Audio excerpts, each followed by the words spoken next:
Just say good. I said just mention.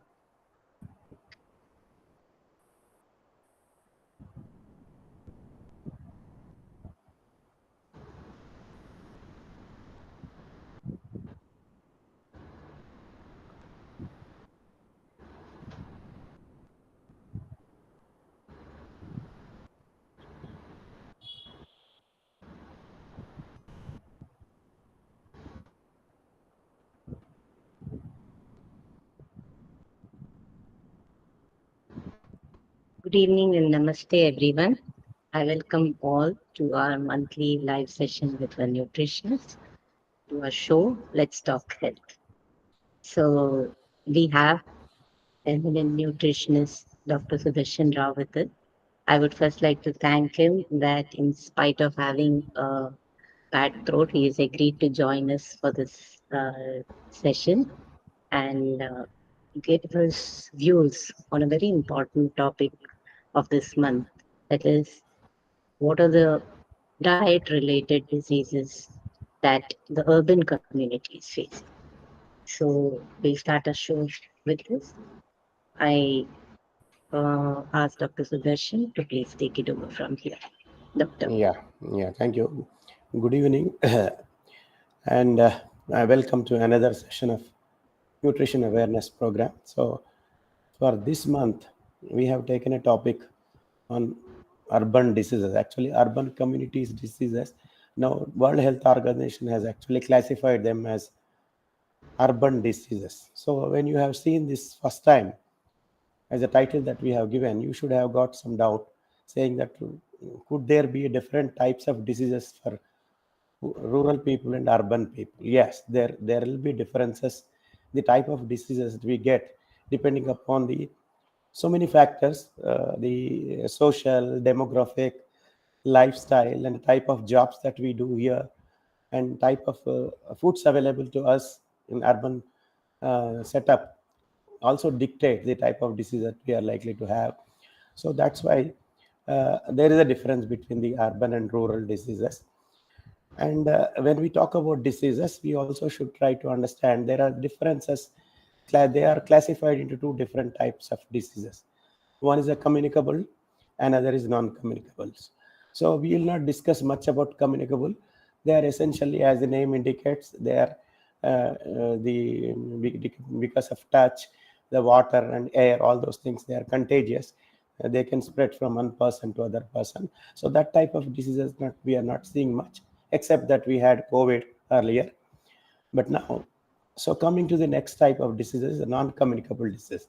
So these diseases, as the name indicates itself, that it all at individual level, depending upon their hereditary and then so many other factors and individual lifestyles, all those things, they may acquire some type of diseases which are not contagious. So you cannot transfer your disease to one to other persons unless in some cases maybe hereditary. Very few cases it is. Otherwise, it is essentially non-communicable. Okay. So what is happening in the world is around 74% of all deaths in the world are due to non-communicable diseases. And in fact, you must have seen earlier, we never used to have the young adults dying due to heart attack or diseases. We generally used to see in the old ages. But now we Yes. see many of these people are dying at very early. That's called premature deaths. So now 84% of all premature deaths are essentially due to NCDs. So what is this NCDs and where is this diet? When we are talking about urban diseases and also diet, so what is the relation between NCD and diet? Now we'll try to see that. And of course, I forgot to tell you one more important thing is after China, the highest number of mortalities in the world are in India. It is essentially due to poor food choices. That means our choice of food is very poor and nutritionally imbalanced. So these NCDs are due to the poor food choices where your intake is very high in certain cases like saturated fat and refined carbohydrates and salt. These three factors we are consuming more than what we are supposed to be doing. And then we are consuming less of fruits and vegetables and fiber. These five mm, factors, some of them you are consuming very high quantities beyond your requirement, and some of them you are consuming very less, less than your requirements. So these five factors are essentially responsible for nutrients, NCDs. Of course, the risk factors could be other things like physical activity, but we are not discussing them. We are essentially looking from diet point of view. So when we are talking about saturated fats, so many people think that so nutrition is related to your incomes. That means if you are rich, you may not have any undernutrition. So when yes, you act, when you take high intakes of fat or fiber or simplified carbohydrates or salt, you're automatically your nutrition is imbalanced.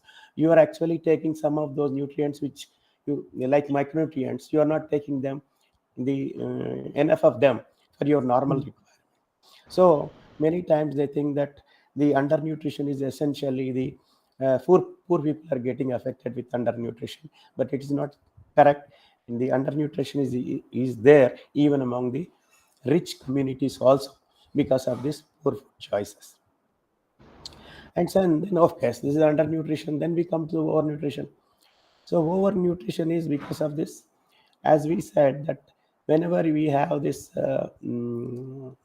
income elastic, this food intake is considered to be income elastic. As you incomes go up, you are likely to okay, consume more of this fatty foods and very fun foods or yeah, ultra because processed. Yeah. obviously, because the importance is given to the taste then. Yeah, so obviously you are trying to actually satisfy your palate and also your taste preferences, by which you probably actually are malnourished. So in the overnutrition, and this is the problem. And even in urban areas, there are many of micronutrient deficiencies are seen these days. Vitamin B12 is now we see more, and vitamin D deficiency we Mm, see more now these days. mm, Okay, so of course iron is there even among the poor and rich, both in both the societies. We find that iron deficiency is still a problem. So all these things are there irrespective of your socioeconomic status or even your financial status because of your poor food choices. So we try to understand that where from these things are happening. So which are the foods which are contributing to your this type of imbalance in your food. So first we'll discuss about the high fat. You know, as we discussed in earlier session also, the fat can come from three sources. Basically, the visible fat, that's what we talk is where you actually directly using oil or fat or ghee or butter directly in the mm, culinary practices, like your salting or deep frying or using for making some curries, all that we use directly salt, I mean sorry, oil. And that is called the visible fat. That means you know where from it is coming, you yourself are adding it and consuming. The second type is invisible fat, which you get normally through your food. Take, for example, your milk. See, daily you'll consume maybe 300, 400 ml of milk. So, mm, milk contains up to 6% of fat in the whole milk. So, you'll get some 24 or 25 grams of fat itself from milk itself. So, besides curd and other milk products that we are likely to consume in a day, so, and this is an example like, oil seeds, and then of course the cereals which we consume also will have fat, but you don't consider it as a major source of fat because the fat is very low. But the total quantity correct. that goes in through fat, through cereals, which high because you consume around 400 grams of cereals. Okay, even if it's 0.1%, the amount will be very high. Ultimately, that is going into your system. The third type of fat, which is also invisible fat, which is actually coming from your processed foods. Many of the foods which are actually ready to eat food they are consuming.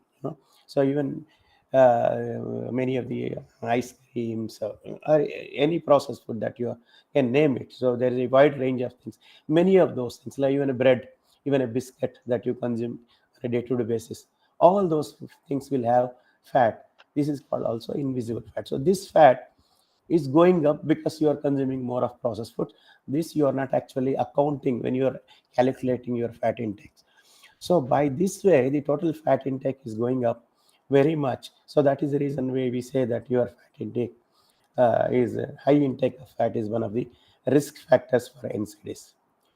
So the next comes is the refined carbohydrates. So what do we mean by refined carbohydrates? You know, if you're actually the rice paddy is actually converted to rice by polishing it and converting it, making it, and then you're actually polishing it at various levels depending upon your requirement of the super white rice that you want. Right? Okay, so depending upon your personal choice, and most of these days people are actually consuming more polished rice. When you polish it, this complex carbohydrates becomes a little simpler. Okay, so that's why we always suggest you to go for less refined uh, rice. I mean, the less polished rice, like brown rice, which are having more complex carbohydrates and also fiber compared to the polished rice. So these simply, I mean, refined carbohydrates, I just gave in one example. It is there, like, wheat flour is actually complex carbohydrate, and if you refine it and make it to the maida, it is more simpler carbohydrate. So this simpler consumption of simpler carbohydrate are actually is a major cause of concern when we are talking about risk factors for NCD. The other important thing which is every day we consume and it is has become as a part of our daily diet is a sugar. Sugar is another example of simplified carbohydrate. Okay, you may not be knowing technically that it's a carbohydrate, but it's also a Mm. carbohydrate which is totally purified and you get in a crystal form. And this we say that it is not required for our body at all from outside, and we most of the fruits will be there, and even our body can manage within the system, so you don't require them from outside. So these are things which are there in your, you are using it directly and are also coming through your fruit juices or soft drinks or many of the foods. There's small amount of sugar is also added in your snacks. You may not taste them as sugary, even though they may salty, but there's some Yeah. small amount of sugar is also added in your snacks. So like that, from various sources, you are getting this simplified or I mean refined carbohydrate. So this is the one thing which actually gives a lot of energy to your body, and that's where we are talking about the imbalance of energy, that you are not accumulating your energy that which is getting converted as a body fat in your body. So that's how you get overweight and obesity. So this is which is a response for NCDs.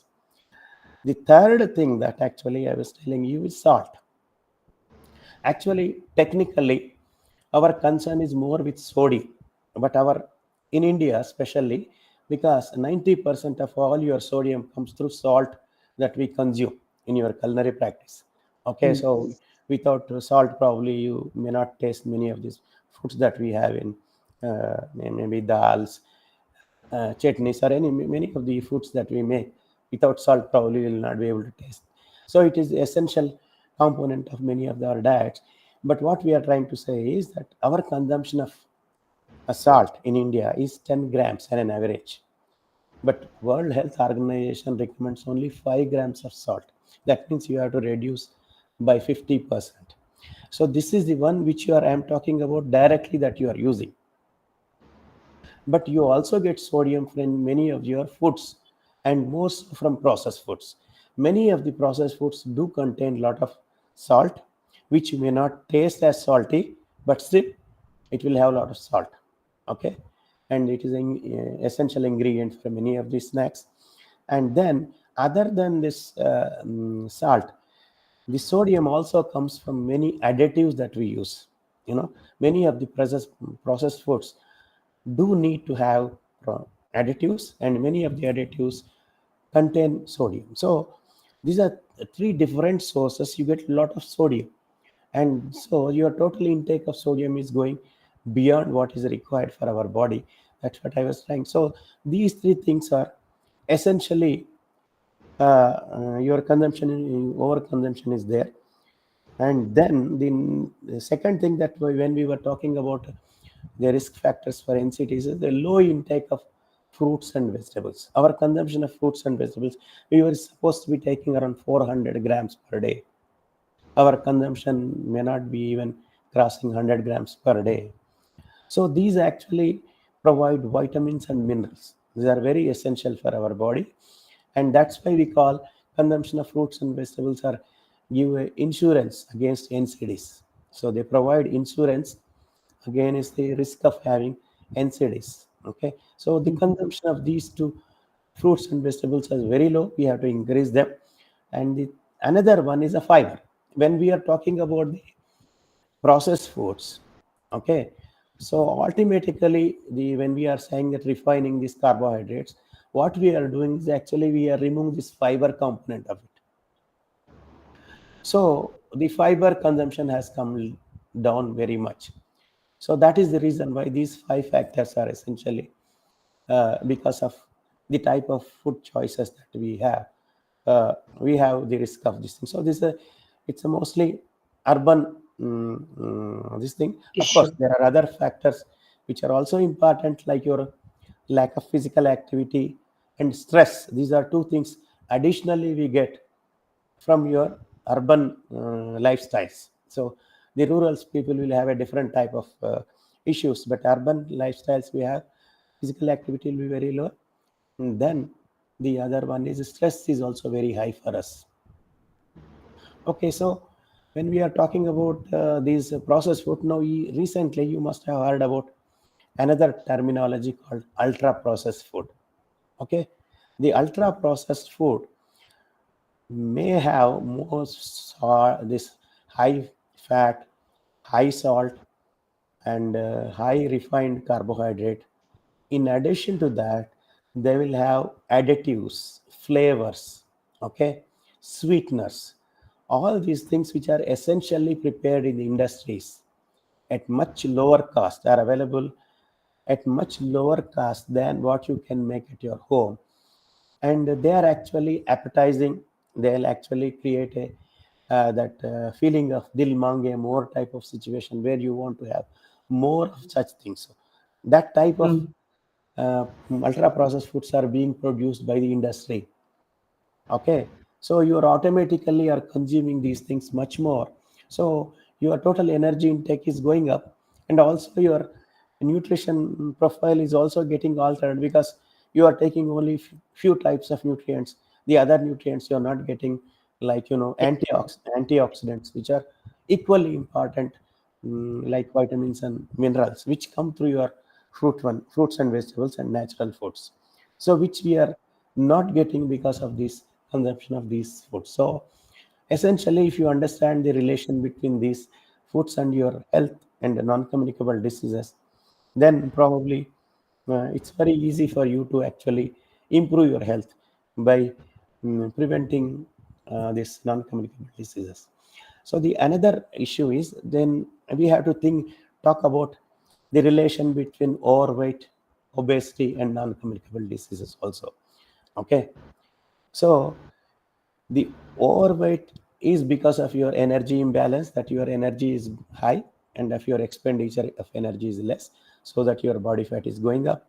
So Mhm. initially overweight, then beyond certain limit it becomes obese. The obesity is actually the risk factor for all the heart diseases, diabetes, hypertension, osteoarthritis. You must have been seeing many of your maybe friends or relatives are going for knee replacement these days. So once you are obese, your body will not be able to actually hold that body. I mean the weight The weight. weight. So obviously, you will have to actually bent knees. Sometimes you can see that modification of because of the adjusting that weight, we will automatically, without their knowledge, their this thing legs will become bent, and or else they are actually having a lot of pain in walking or taking steps. So your requirement is a knee replacement. These are all actually the resultant effects of obesity. Okay, so So what is the simple this thing other than what I said about that? The very simple thing that I think earlier also I spoke is check for your body weight. You know, do you have the normal body weight, which can be checked by body mass index? Okay. The next one is most important is you just have to check your waist hip ratio. So if you are able to check, this can be checked by individual at household level. The Many, regular measuring tape. yeah, it's available. Most of the people these days have the scales at home and they are checking it. So you try to do these things and try to actually modify a little bit of this your diets. It is not possible to entirely change your dietary preferences overnight, but you can try, start doing it over a period of time. Once you become health conscious, your choices will automatically become, you'll try to understand the difference and you'll pick the right type of foods once you understand the relation between this. So I think these are a few things I thought that it's very important, especially for the urban community, to understand the relation between the diet and this The NCDs kind of food we are eating. eating. Yeah. Absolutely, very useful information, doctor, and very clearly explain as to where is the origin of the problem. So we only see the end result. We say we have BP, there is diabetes, or there is a heart issue, or there is obesity. But tracking it back to where is the source? So Yeah, a that's major that. Yeah, yeah, that's what, madam. Actually, the what we generally say is, many times you have seen many of the advertisements is mm the taste of mother's taste. Everybody have a family food choices. That means your taste buds will start liking the taste that what your mother has gave you in the early childhood. You know, and if she has not given you milk without adding sugar, so you may not even understand the taste of sugar at all. In the latter life, you may be at personal level, you may do it, but initially your taste buds will adopt to the diets that your mother kind is of giving. food given. Yeah, if you are adding very little bit of salt initially to start with, so your children may not start liking high salt food later in the age. It all starts at the very young age. That's why what we said, if your mother is educated and mother's nutritional literacy is better, the health of the entire family is better, thereby the nation's health is better. No, it has to start at very early At home. childhood, and mothers have greater role. I'm not saying that fathers do not have any this thing. What I'm saying is, because essentially the mother starts giving you the first food and tries to give you the different tastes in life, and the way they cook, the way you make your food and give it to your children. So that's where, if you understand these things and try to make these amends at the very early childhood, so it's unlikely that in latter stages of life you get this NCDs. So what we are looking is in a retrospective. What I am trying to tell you for your question, it has to start in early Mm. childhood when they start their going to schools. That's why what is kept in their lunch box, what is the breakfast that you are giving to your children, what they are carrying it to Yes. their things. So from there, you if they start I think understand. snacks that goes in the lunch box and that Yeah, has yeah. So changed no, it over a all period of starts time from earlier fruit. start. Then they'll not end up having non-communicable disease later stage of life. At that age, you can only manage. You cannot revert. See, once you get these diseases, they are for life. If somebody becomes hypertension, they have to take a tablet throughout life only to maintain their better health. They have to do things, but they cannot reverse hypertension. Okay, so even diabetes cannot be reversed once you actually precipitates this thing. Maybe in pre-diabetic stage, maybe you can revert to some extent, but once it is a frank diabetes, you cannot. You have to only It has to be managed. maintain, and live a healthy life only to that extent.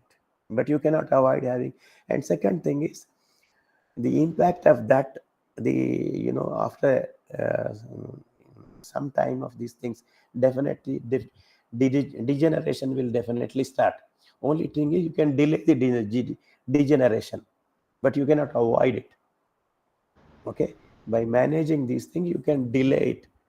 Okay, but totally you cannot avoid at some days in the latter life you may have. So that's why it is better to prevent these diseases rather than manage it.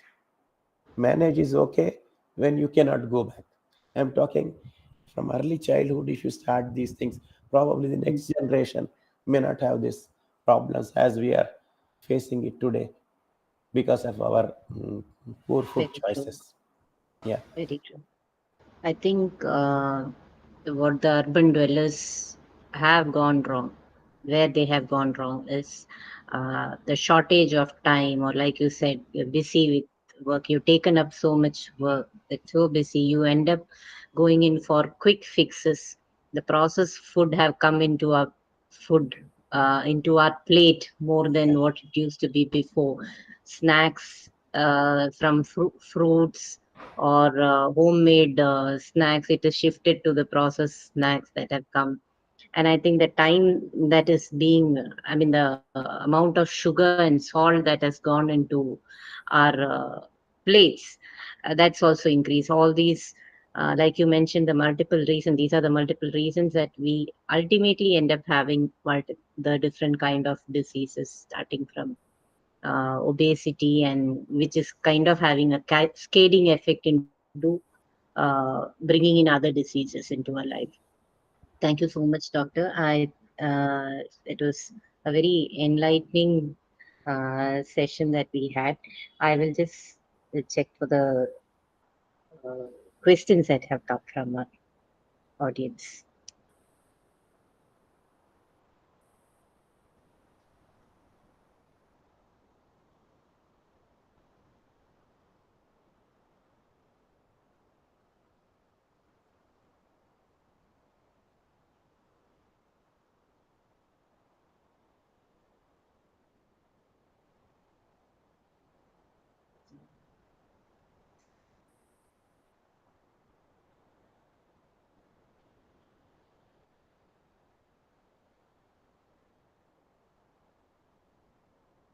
There was a mention that excess sodium is not good for health. So, what are the direct impact on health? What kind of Yeah, diseases? yeah. No, sodium is directly related to hypertension.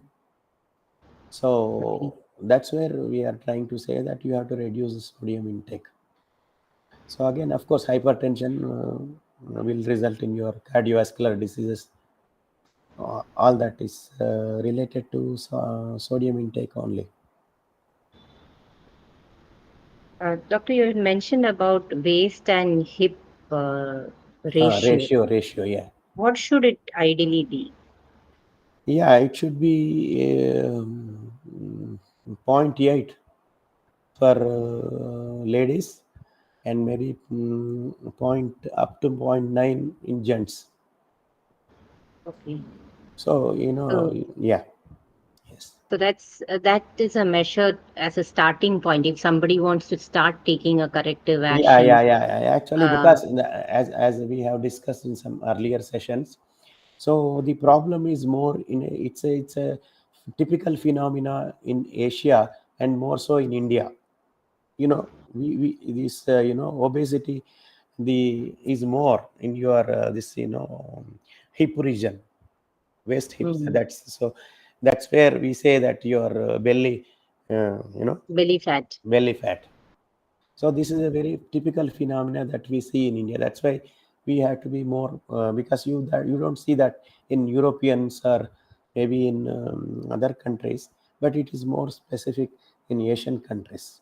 That's called Asian phenomena.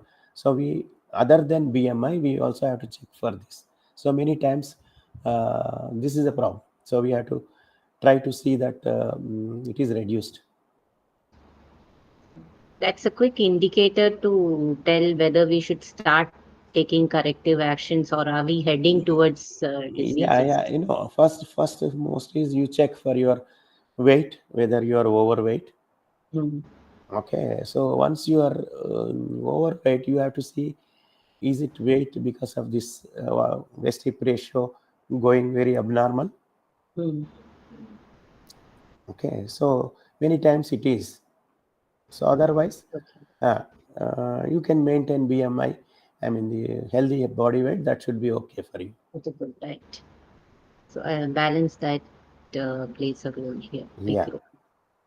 Doctor, there's a question. Is there almost in everything, and it has made it difficult to uh, select and buy. How much does this impact? Example, vinegar. yeah, yeah. Because you know what happens is that vinegar, technically speaking, the consumption of vinegar, how much vinegar people use, it's a very minuscule compared to your total diet. Okay, Mm. so when, because another thing, there is a misconception among the consumers is that all foods will not have preservatives. So there is a Mm. misconception among people saying that all processed foods are preserved by preservatives, which is not correct. All Mm-hmm. processed food will not have preservatives. By just removing fat, water from Moisture. food, moisture Mm. itself, many of the foods are preserved. So there is no issue. So don't think that every processed food will have preservative is not correct. So don't think that uh, the preservatives is there in your every processed food. It will not be there. Very few foods it will be there if you want to avoid. And vinegar as such we use very little, and I Okay. doubt anybody uses that day in day out. I think it's more in the pickles, and we see that Y- being used in many of these quick snacks. Yeah, but what we say is when we are talking about the consumption, we also have to say quantity that you consume. Okay. So that is absolutely negligible, because the problem came because you thought that preservatives are bad and every processed food is preserved. So because of this misconception, you are actually attributing that Assuming that yeah. everything. So that relation is not correct. So not many foods will have preservatives. Yeah.